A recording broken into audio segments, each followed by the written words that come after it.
Support comes from St. Louis Public Library Foundation, helping the library serve children and their families with programs and services needed to become lifelong readers. More information about the foundation is at slpl.org.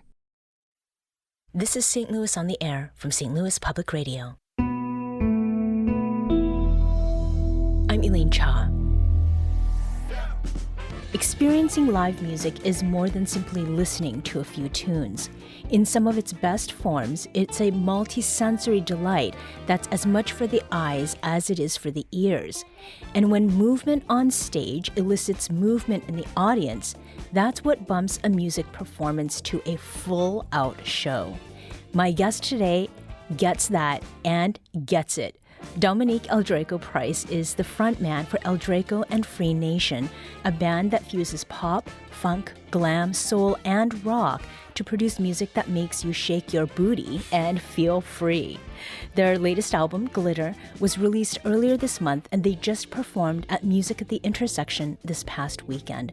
Eldraco, welcome to St. Louis on the Air. Hello, Elaine. Thank you for having me. And congratulations on the new album and for a banner performance at Maddie. Thank you so much. Thank you. So, Eldraco, you don't just sing. As we said, you put on a show. You are a performer. What woke that up in you? Was there a decisive moment, or did you always have this sense that you wanted to own the stage? No, actually. As a little boy, I used to have extreme performance anxiety, to the point I would break out in hives, even if I had to just walk in front of a group of people and say my name. Oh, wow. The catalyst for the change of that, I'm a preacher's kid. Like many black musicians, my roots start in the church. And I remember my very first performance, if you want to say, my very first time singing in front of people. It was a blizzard, and it was at a church service that only my father, the pastor, was in attendance, the music director, and one other person. So it was 3 people in the room, and I bawled. I was bawling, crying. I couldn't even sing the song. So then they all had to sing with me. The shift from that into what I'm doing now was, one, through exposure therapy. By way of being a preacher's kid, I was forced to do a lot of things, and eventually I found my way into theater. And that was the catalyst that shifted over for me, because I received a response from people that was positive affirmation. And so on top of the fact that I just liked the feeling of creating, the feeling of singing, the feeling of dancing, the feeling of putting out creativity into the world, the positive affirmation from other people solidified the bug for me. That's where I caught the bug. I just knew that I wanted to do it for the rest of my life. I knew it was my calling, because I saw how what I can do on stage affects people. Mm-hmm. You graduated from Webster University. I did. You studied performance there, right? Yes, I studied many, many things there. My degree is in jazz vocal performance, but I was also a opera scholarship recipient, so I was in the opera studio at Webster. I audited classes out the wazoo, so I was auditing ballet, modern, jazz dance. I was auditing all of the songwriting classes, all of the conducting and scoring classes. I was just a sponge there. Anything that I thought I possibly would need for the career that I wanted to have, I took it. Mm-hmm. And were you drawn to Webster because of the star alumni from there, Jennifer Lewis, Norbert Butz? There's an amazing talent there with a wealth of stage and screen credits. Did Webster then prepare you in the way that you were wanting to be prepared to be a professional musician in the way of some of these star alumni? In reference to the artistic and cultural and historic side of it, yes. Webster prepares its students. I always say that you leave Webster being an exceptionally competent musician. I am, and right now I'm set to go and do a chat with some of the students, do a little masterclass. I think that there needs to be more training in reference to the business side of it, because one thing that I noticed about sophomore year is that I was seeing my peers graduate and not necessarily have their footing in the industry, even though they were hyper competent, even though if you sat a score in front of them, they could read it down, even though they were consummate musicians. The business side of it, in terms of connections, in terms of how to navigate, in terms of understanding a contract and all of those things, that wasn't necessarily addressed, but Webster really gives you the underpinnings of being a well-rounded artist that is respectful of the form. Mm-hmm. You are a businessman, right, Eldraco? I mean, I try to pretend to be. You're a full-time working musician. Yes. And along with original music, you work the corporate circuit as a performer for galas, for conferences, for weddings.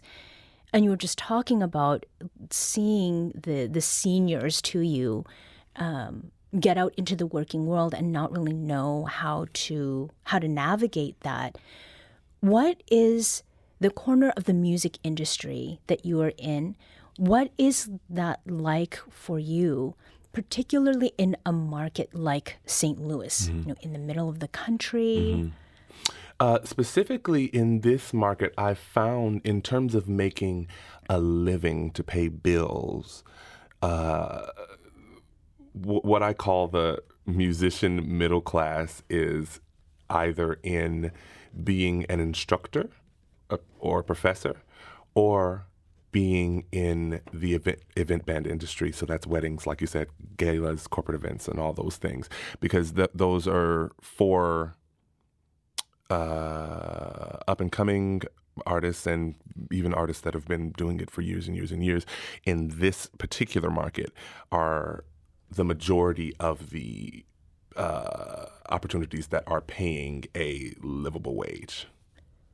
It's for original art, it is harder in this market to get opportunities that are paying the amount of work it takes to stand up to the opportunity to be of the caliber that you need to be in order to get some of the opportunities that pay a livable wage. As an original artist, it's difficult. As opposed to a cover band, for example. Yes, which is why I mean, I guarantee the lay listener in this city could probably name at least 3 cover bands that they know.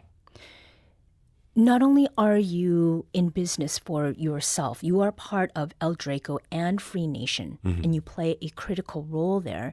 Producer Maya Norfleet was able to catch your set at Maddie this weekend, including the sound check.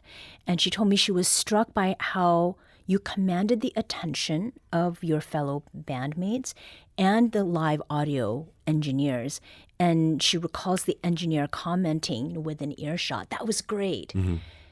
What is it that goes into the business end of leading a band like Eldraco and FreeNation? You talked about a livable wage. It's one thing to do it for yourself. What does it mean to do that as a leader of an entire group? It means I mean, those people on that stage with me are my friends. They are people that I love. They are people that I care about.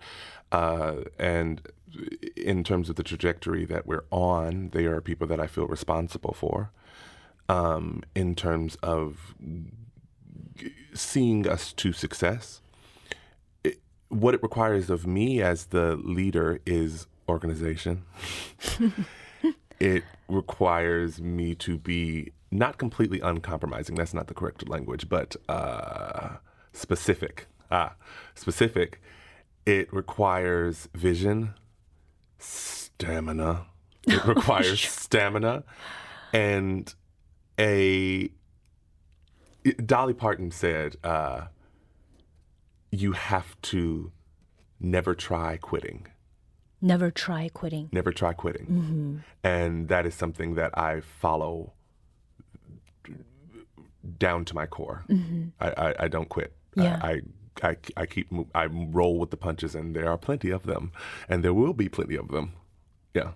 What does a livable wage for an original artist, original musician pay for?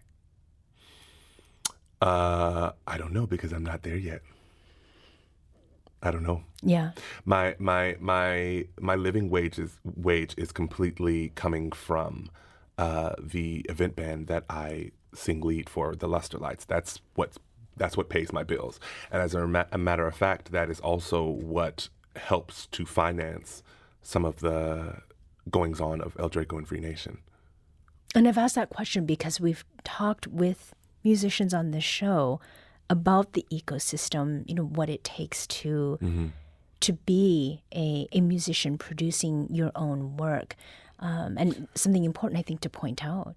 Especially producing your own work is such an important note to speak on, because in order to produce work at industry standard is such an expensive investment that I think people look from the outside looking in, and they see the glamorous portions of it, but they don't realize that to be an original artist, especially one who's crazy enough to have this giant band like I do, it is you're the owner of a small business, essentially, and there are a lot of upfront business costs to it. Mm-hmm. For example, this new album, I would not have been able to produce this new album had I not received had I not been awarded by the Regional Arts Commission with a grant. I would not have been able to produce this album, and it's only 6 songs. Mm-hmm. And this is the perfect segue into that album. It is titled Glitter, and the first song of the album bears the same name. Let's hear some of it. I've been wondering lately if you're driving me crazy cause you're out of your mind. One minute you hate me, next you wanna lay me, I can't read the signs. We gotta get into the habit, get naked, baby, gotta grab it. Whatever, whenever you'll give it, I'm taking it every time.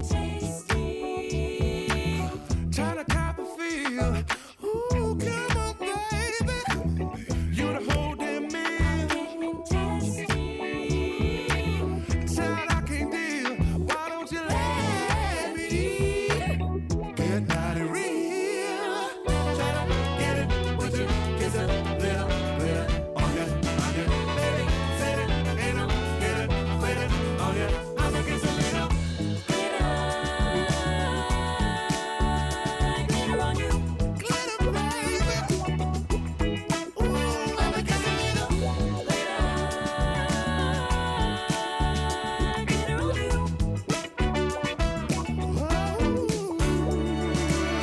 You're the one I've been wanting, got my whole body thumping, gotta beat off the drum. Making music from nothing, your sex is the something, got me under your thumb. I'm the closer, you the starter, hold tight and I'ma take it forward. Whenever, wherever I'm begging you, baby, you better come.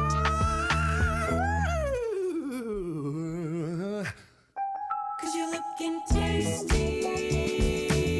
Try to cop And that was Glitter from Eldraco and FreeNation's newest EP, also titled Glitter. So this is a very sexy song. And it does not sound like we're talking about arts and crafts when you say, I'm going to get a little glitter on you. What was the inspiration to this song? You know, my inclination as a songwriter and as a composer usually is more when I sit down at the piano to write, usually the first things that's going to come to mind are going to be more like positive messaging or something speaking about unity or love or I've written a few protest songs in my time. That's my usual inclination. So I gave myself an assignment and I said, well, the kids like something that they can, you know, shake their butt to. I say kids as if I'm old, so I'm not.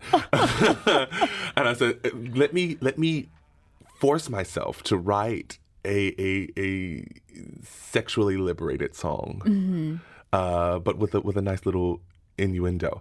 And I mean, the initially the first impetus is just that bass line. That bass line was the first little music motif, and I said, "Ooh, I like that," and I constructed the rest of the song from there. Around it, I definitely hear the funk on this track, and you know, others throughout the album also have that. And I also had in mind like roller skating. Is that why you wanted to kick off the album with this song, with Glitter? It's that. It's also when I this is my second album. I try to, whatever the title track is going to be, I try to make it something that is indicative of the entirety of the extended piece. So Glitter has all the musical components that you're going to hear on the album. It has the string section on it. It has the string quartet, I should say. It has the horn section on it. It has my background singers on it, and it has the full band on it. And it's me in full vocal regalia. So I think it's like a synopsis of what you're going to get in terms of the musical textures. The next song I want to hear is one that has been recognized in songwriting competitions. This is Butterflies from Eldraco and FreeNation's latest album, Glitter. Started with the pleasantries whispered in my ear convincingly. You're the one I want to see. Oh, you took a little piece of my heart, open possibilities, trying to catch them all like butterfree. Anything's a gift to me, baby. If I am the one you want, and you are the one I want, then pardon me, baby, baby, baby. If I sound blind, I get butterflies.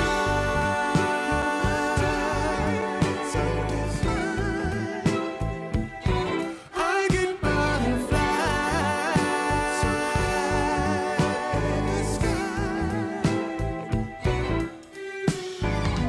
moving on to life of play, pleasing, teasing is the game always. Touch you how you want it, baby. Any way you want it, baby. To a wonderland, bonded stronger than Superman. Superpower, love, romance, do it. Why can't you see I'm the one? All that you need, all in one. Come be my baby, baby, baby. Let's have some fun. You're the only one I want. I get butterflies. That was Butterflies by Eldraco and FreeNation. It's a song on their latest album, Glitter. Eldraco, before you performed Butterflies at Maddie over the weekend, you shared that it won recognition in the John Lennon Songwriting Contest. Tell us more about that contest. So the John Lennon Songwriting Contest is a international songwriting contest that's run by the Lennon Bus, which is an organization that is partnered with the John Lennon estate, and it awards various awards to primarily independent artists for recognition in songwriting, lyric writing, and I believe they just started doing different categories for genres as well. And it's actually our band's second time being recognized. Our song "Mallory, I See You" from our first album actually also was awarded by the John Lennon Songwriting Contest in 2020. What is the difference between the two songs that won recognition in 2020 and the most recent one? The difference between the two songs? Yeah, how does it maybe show the development artistically? The first song, I mean, it's "Mallory, I See You" is one of the first songs I ever wrote. So, there's, I've developed in terms of my musical powers as an arranger. There's more organization of musical motifs. There's stronger melody writing on Butterflies. Overall, it's Butterflies is a better produced product. Just in terms of, we outsourced the mastering for the entire Glitter record to a Grammy-winning audio engineer in California. It's really just an upgrade and more indicative of where I am as a more confident musician. And everything else about this album really is hyper-local, isn't it?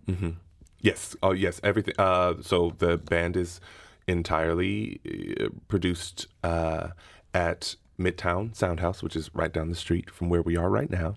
It was produced by Daniel Merman and myself. And all of the session players that you hear, if they're not in my band, are all St. Louis based. Most of them St. Louis born and raised as well. And in this song, in Butterflies, we hear a lot of instrumentation along with your vocals. There is violin in there with bass guitar, keys, Horns. crashing of drums, horns, right. How many artists make up Eldraco and FreeNation? I have a core group, but I like to think of FreeNation as a collective. Should the budget be there, it could be an orchestra, really. In terms of like associate musicians, 20. Oh my goodness. Maybe? Okay. 20. Yeah. Yeah. You're trying to give Wu-Tang a run for its money. I mean, my musical influences, I love the music of the 70s and the 80s when, especially like with disco, an entire orchestra was not something that was unheard of for a pop act. Earth, Wind, and Fire is a huge influence for me. Prince and the Revolution is a huge influence for me. That big sound is what I love, and I'm trying to bring that back to the zeitgeist. We need to take a quick break, but we'll be back shortly to continue our conversation with musician Dominique Eldraco Price, frontman of Eldraco and FreeNation. This is St. Louis on the Air on St. Louis Public Radio.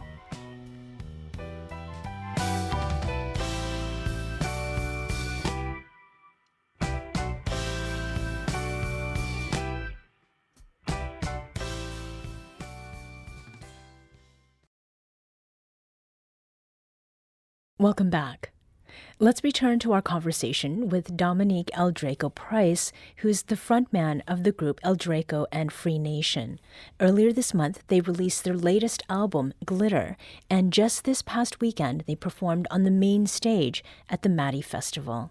Let's get back to the music from your latest album, Glitter. This is The Taste of Your Love. Better than bitter, I'll settle for sweetness.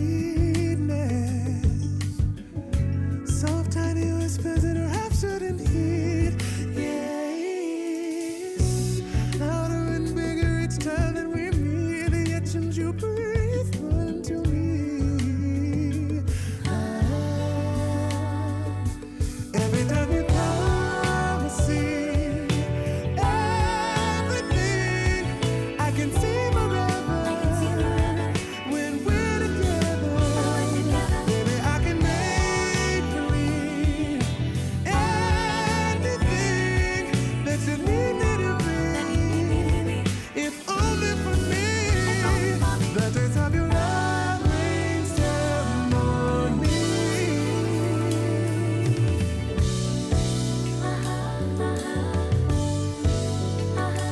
That was Taste of Your Love from Eldraco and FreeNation's latest album, Glitter.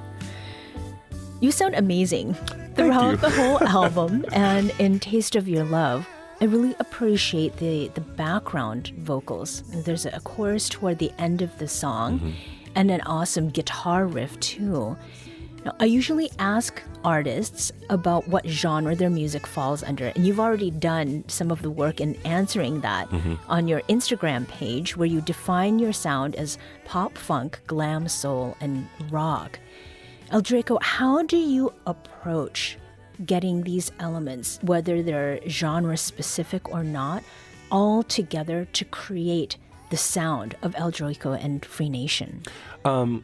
I because of my I mean I'm blessed to have the gift of being educated, so I don't necessarily put barriers around my writing. I just let the muses take me where I may, or if I hear something and I say, oh, I like that, I'm gonna write something like that. And thanks to my education, I'm able to hear something that I like and write something in the style of, or take all of the greats always say, be a thief, be a thief in the night, be a thief in the night. Don't steal the idea, but take the concept. And I'm very big on that. I will take the concept of something that I like musically, and I will put it through the Eldraco filter, which usually has some form of drama to it. I would say that generally my style as a songwriter and composer, there's a level of drama to how I write. So I don't really get genre specific, but it comes through the finished product. Usually ends up being sitting somewhere in the pop, funk, glam, soul, and I want to be a rock star, so there's always a little rock edge to it. Sure. The Taste of Your Love put producer Maya Norfleet in mind of Luther Vandross, maybe Smokey Robinson. Are there artists or influences that you and the rest of your band pull from as inspiration? And maybe it's not just music, but you're talking about drama. Are there certain videos or things that you look at, album covers, the whole gamut? I mean, I am hyper. Well, let's talk about my band as a whole. My band is also populated by musicians who all love and listen to everything under the sun. One thing that most of us have in common is a love of jazz, however. So there's a level of jazz influence in the underpinning of all of our musicianship. That's where some of the improvisational elements when we're performing live come from. But me specifically, Sylvester, which was is a highly underrated disco artist that more people need to get into. Prince, of course, Michael Jackson, Earth, Wind, and Fire. My favorite is Nina Simone. Tina Turner is a huge influence of mine. I really, in terms of what's informing the music, though, it's usually just a music motif, and then I'm writing from there. I very seldom ever sit down and say, I'm going to write a rock song. Oh, this is going to be a funky song. The melody or the musical motif pops into my head, and then I say, okay, where does this need to go? Oh, how does this need to be harmonized? Okay, well, this is how this needs to be.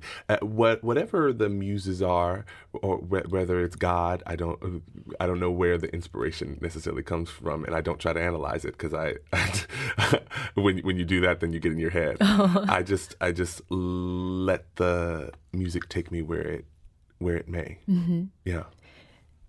Fun fact about Sylvester. Sylvester has some family in St. Louis. Where? I am not sure about that, but producer Maya Norfleet, who is our resident St. Louis native, has just dropped something for you to maybe do some research about. Oh my. Oh, that's good to know. Oh my goodness, that's exciting. Oh. Let's move to the next song. I would like to hear from your album Glitter. That song is Booty So Fine. Let's give it a listen. Baby, do you wanna get it? Tell me, lover, are you with it?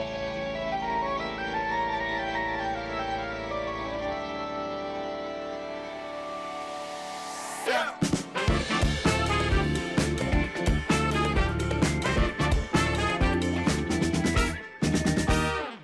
Got me in my feelings tonight, rock and sway with emotion, sexy vibes, got the notion to get right by my baby tonight. You the one with the thunder, banging by, make me wonder.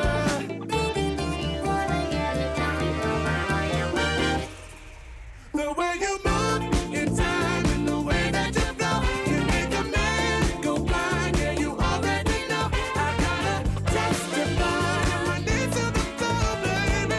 That thing make me lose my mind. Jumping on the floor, ooh, booty so fine.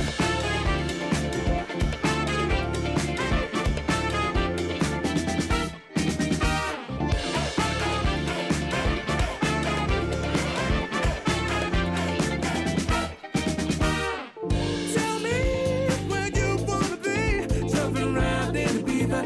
I'll be there just to meet you. 'Cause I'm hungry for that good shit you're serving. Got your shit right with the stuffing. And it's been all over your muffin. Baby, do you wanna get it? Tell me, lover, are you with it? The way you move in time, the way that you flow, can make a man go blind. Yeah, you already know. I gotta testify. My knees to the floor, baby. That thing made me lose my mind. Jumping on the floor, ooh, booty so fine. That's Booty So Fine by Eldraco and FreeNation. It's from their latest album, Glitter, which was released earlier this month. Eldraco, this song is so fun. And I think I have a good idea what the song is about. That Really? booty. Oh, I was trying to be right? so subtle about it. Make a man go blind, right? And there's a vocoder, which gives the voice that synthesized sound in the song as well. And it lends a very nostalgic feel to what's happening. And a little bit of mystery, too. Like in that opening, you hear the vocoder, and then I was wondering what comes next. Clearly, it's that booty. Well, and that harkens back to what we were talking about in terms of like all the little genre things, because it's also, I mean, harmonically, that's Bach. That it's Bach. It's a plagal cadence with a little counterpoint going on. So Eldraco got Bach. I don't know if we'll keep going. That's a good one. Now, how soon in the songwriting process did you and your bandmates think, oh, this is where we're going to pull the vocoder and use it here? That was actually a development. So this song is a song that we've been performing for a few years and now, and it's always a crowd pleaser. The development of the vocoder was probably something that happened in the past 2 or 3 years with our keyboard player Benjamin Stitzel. He said, "Hey, I just bought a vocoder talk box," and I was like, "Oh, well, we have to find somewhere to use it."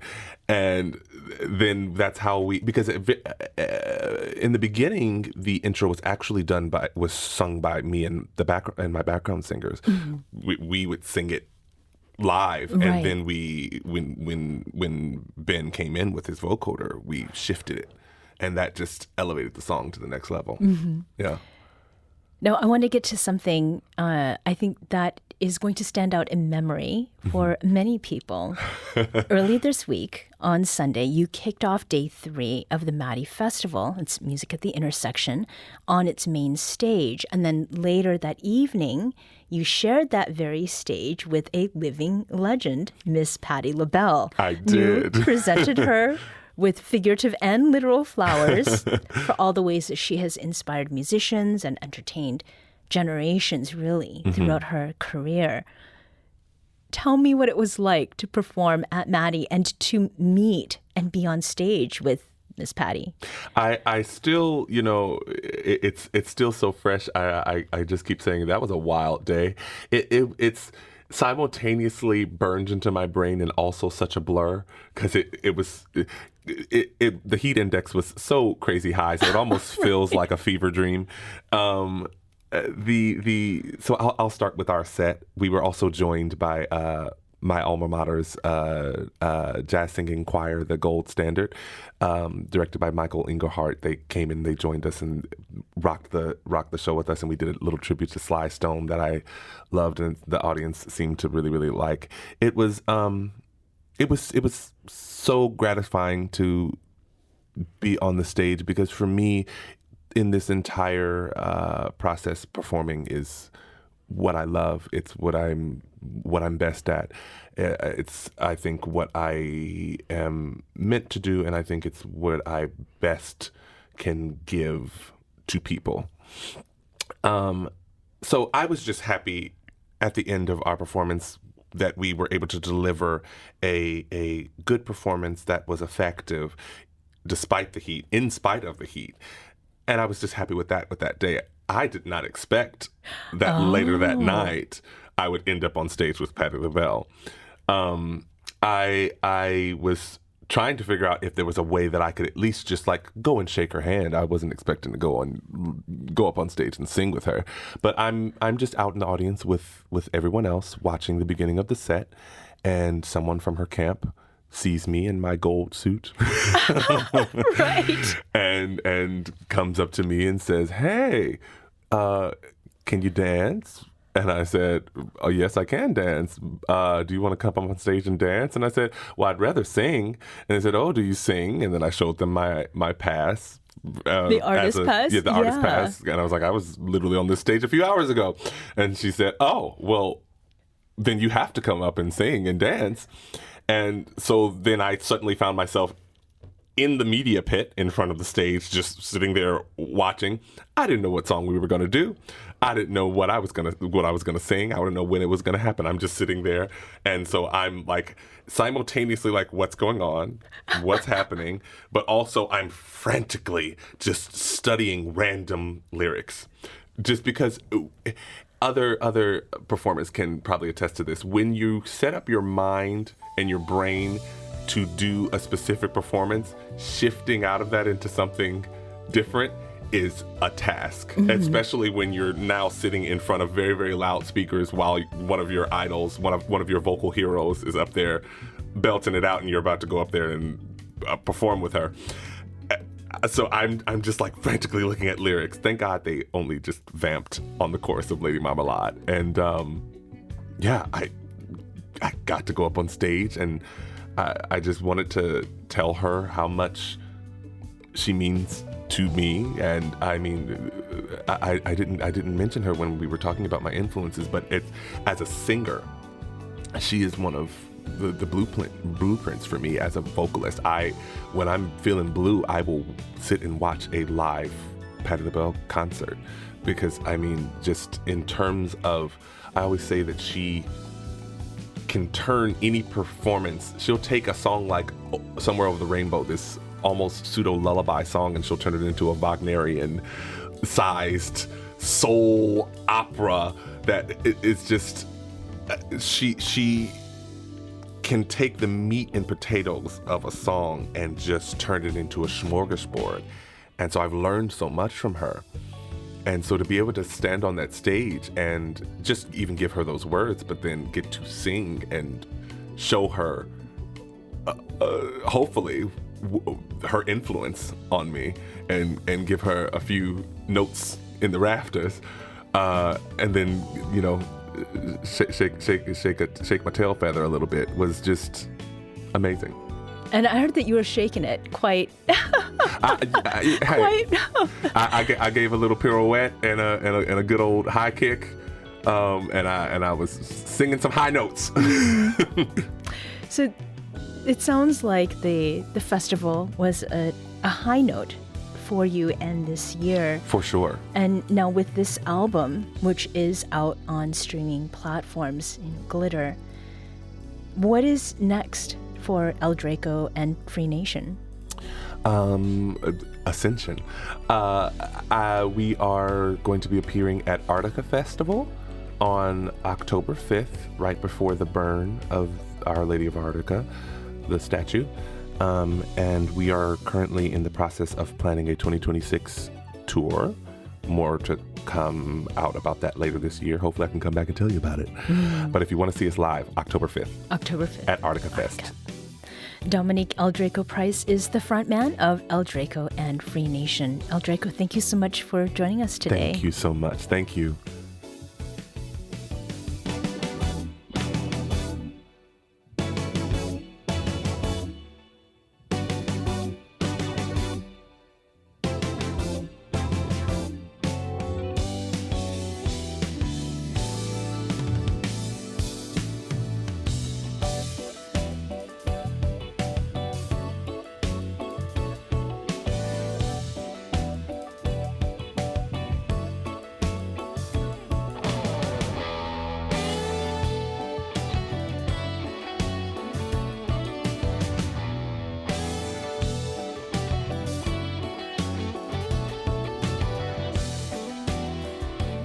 This episode was produced by Maya Norfleet. Our audio engineer is Aaron Dorr. Our executive producer is Alex Hoyer.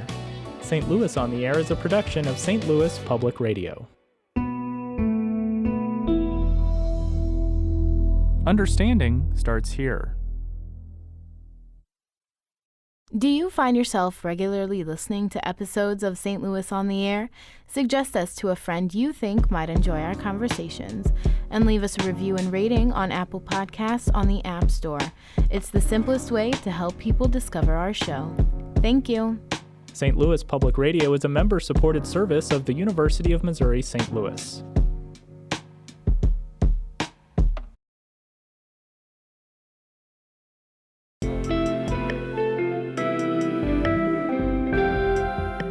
The Gateway brings you the day's news each weekday from around the St. Louis region and the state capitals in Jefferson City. Our schools are accredited.